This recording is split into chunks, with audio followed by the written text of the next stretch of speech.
बिस्मिल्लाहिर्रहमानिर्रहीम।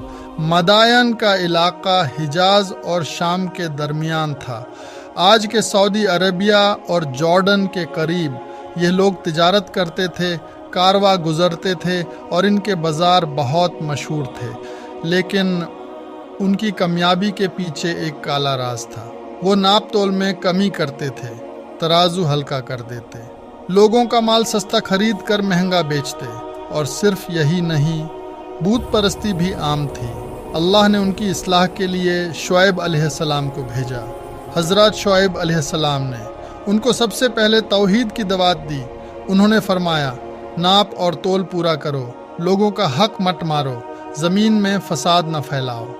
और फिर उन्होंने एक अजीम उसूल बताया, यानी जो हलाल तरीके से बेचता है उसी में असल बरकत है। जुल्म से कमाया हुआ माल चाहे ज़्यादा हो, लेकिन बरकत के बगैर होता है।